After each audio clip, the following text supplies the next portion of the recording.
Assalamualaikum warahmatullahi wabarakatuh. Di sini saya akan menjelaskan mengenai guru milenial.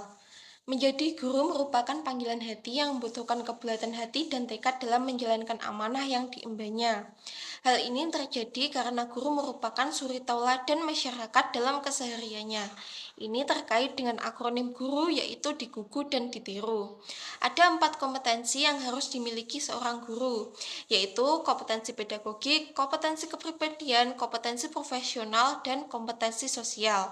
Jika keempat kompetensi ini bisa dimiliki seorang guru, maka bisa dipastikan guru tersebut adalah guru profesional. Guru profesional pada era milenial ini harus mampu menjadi guru yang berkarakter. Guru yang berkarakter akan mampu menghasilkan sekolah yang unggul. Faktor penunjang untuk seseorang menjadi guru berkarakter diantaranya berinovasi, mampu bersosialisasi, mempunyai pengetahuan yang luas, adanya teknologi yang menunjang dan sumber daya alam atau sarana prasarana memadai. Guru pada era milenial ini harus mampu menjadi motivator dan inspirator dengan dilengkapi berbagai karakteristik, diantaranya bertakwa, cerdas, inovatif, kreatif, jujur, disiplin, santun, percaya diri, mandiri, dan demokratis. Selain itu, guru profesional di era milenial juga harus mampu memaksimalkan efektivitas dan adaptasi interaksi dalam pembelajaran. Fungsi interaksi pembelajaran membangun atmosfer yang dapat memenuhi kebutuhan psikologis siswa yang meliputi needs for competence atau merasa bisa atau berkompeten, needs for autonomy, mendapatkan otonomi atau kebebasan dan kepercayaan, needs for relatedness, menjadi bagian dari kelompok untuk saling support. Untuk menyiapkan para guru menghadapi perkembangan zaman yang terus berkembang, setidaknya ada 4 kompetensi yang harus dimiliki oleh guru. 4 kompetensi tersebut adalah sebagai berikut. 1. Guru harus mampu melakukan penilaian secara komprehensif.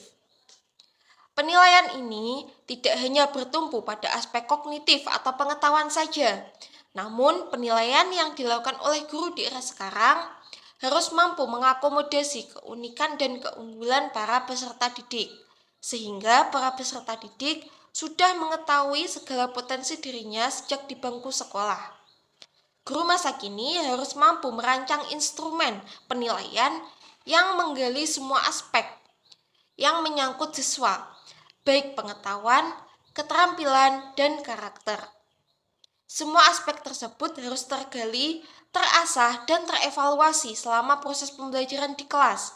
Selain perancangan instrumen penilaian, guru masa kini pun harus mampu membuat laporan penilaian yang menggambarkan keunikan dan keunggulan setiap siswa. Laporan penilaian ini akan sangat bermanfaat bagi peserta didik dan orang tuanya sebagai bagian dari feedback untuk terus meningkatkan hasil capaian pendidikannya. Dan yang kedua yaitu guru harus memiliki kompetensi abad 21. Untuk mewujudkan siswa yang memiliki keterampilan abad 21, maka gurunya pun harus memahami dan memiliki kompetensi tersebut. Ada 3 aspek penting dalam kompetensi abad 21 ini, yaitu yang pertama ada karakter. Karakter yang dimaksud dalam kompetensi abad 21 terdiri dari karakter yang bersifat akhlak, yaitu ada jujur, amanah, sopan santun, dan sebagainya. Dan yang kedua yaitu ada karakter kinerja yang terdiri dari kerja keras, tanggung jawab, disiplin, gigih, dan lain-lain. Dalam jiwa dan keseharian seorang guru masa kini, sangat penting tertanam karakter akhlak. Dengan karakter akhlak ini, seorang guru akan menjadi role model bagi semua peserta didiknya. Pembelajaran dengan keteladanan dari guru akan lebih bermakna untuk para peserta didik. Selain karakter akhlak, guru masa kini pun harus memiliki karakter kinerja yang akan menunjang setiap aktivitas dan kegiatan yang dilakukannya, baik ketika pembelajaran di kelas maupun aktivitas lainnya. Dan yang selanjutnya yaitu ada keterampilan. Keterampilan yang perlu dimiliki oleh guru masa kini untuk menghadapi peserta didik abad 21 antara lain kritis, kreatif, kolaboratif, dan komunikatif. Keterampilan-keterampilan tersebut penting dimiliki oleh guru masa kini agar proses pendidikannya berlangsung, mampu menghantarkan dan mendorong para peserta didik untuk menjadi generasi yang siap menghadapi tantangan perubahan zaman. Dan yang selanjutnya yaitu ada literasi. Kompetensi abad 21 mengharuskan guru sadar dalam berbagai bidang, setidaknya mampu menguasai literasi dasar seperti literasi finansial, literasi digital, literasi sains, literasi kewarganegaraan, dan kebudayaan. Kemampuan literasi dasar ini menjadi modal bagi para guru masa kini untuk menghadirkan pembelajaran yang lebih variatif, tidak menonton, hanya bertumpu pada metode pembelajaran yang biasa saja, yang membuat para peserta didik tidak berkembang. Dan yang ketiga yaitu guru harus mampu menyajikan modul sesuai passion siswa. Di era perkembangan teknologi yang semakin berkembang, modul yang digunakan dalam pembelajaran tidak selalu menggunakan modul konvensional seperti modul berbasis paper. Namun, demikian ketersediaan fitur untuk modul online ini harus dibarengi dengan kemampuan guru dalam mengemas fitur-fitur tersebut. Dan yang keempat yaitu guru harus mampu melakukan authentic learning yang inovatif.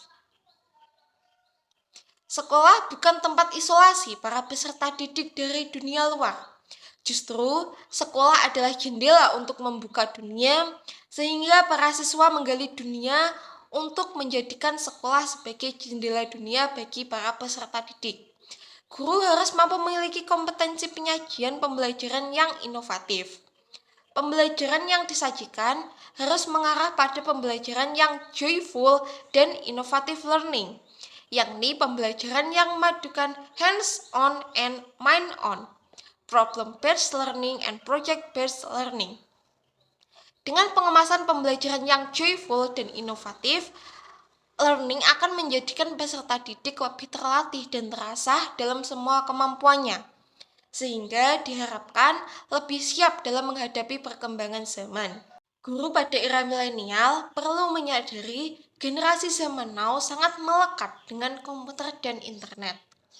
Sebagian besar waktunya dilewatkan dengan mainkan jemari di atas layar sentuh. Kenyataan ini mestinya menjadi acuan bagi para guru. Artinya, guru pada era milenial harus melek teknologi. Alih-alih menyalahkan teknologi, guru sebaiknya mampu menerjemahkan kemajuan teknologi secara tepat dan proporsional bagi proses pembelajaran. Dalam kenyataan, teknologi kerap jadi beban bagi tidak sedikit guru. Mereka masih meneruskan tradisi dari dulu dengan mempertahankan monolog. Kelas dikuasai guru, kelas diperlakukan bak papan kosong atau tabula rasa, di mana semua ilmu pengetahuan dianggap tuli. Upaya yang dapat dilakukan pemerintah untuk mendukung terlaksananya kemajuan pendidikan di Indonesia diantaranya, yaitu 1. Memberikan bantuan beasiswa kepada tenaga pengajar Indonesia untuk dapat menempuh pendidikan gratis ke luar negeri, dengan tujuan yang tentunya untuk meningkatkan kualitas pendidikan di Indonesia. Dan yang kedua yaitu meningkatkan kualitas dan mutu tenaga belajar, seperti diberlakukannya PPG atau pendidikan profesional yang melatih kemampuan guru secara khusus selama kurang lebih 1 tahun. Saat ini PPG ditetapkan sebagai syarat untuk menjadi guru. Dengan kehadiran PPG, tentu kemampuan dan mutu dari seorang pengajar akan meningkat. Yang ketiga yaitu menyiapkan anggaran yang cukup banyak dalam dunia pendidikan seperti BOS atau bantuan operasional sekolah, bantuan bidik misi, bantuan imbal swadaya, dan masih banyak lagi. Yang keempat yaitu melakukan revisi dan memperbaiki kurikulum yang dirasa kurang berdampak pada kemajuan pendidikan. Telah banyak terjadi revisi kurikulum hingga saat ini.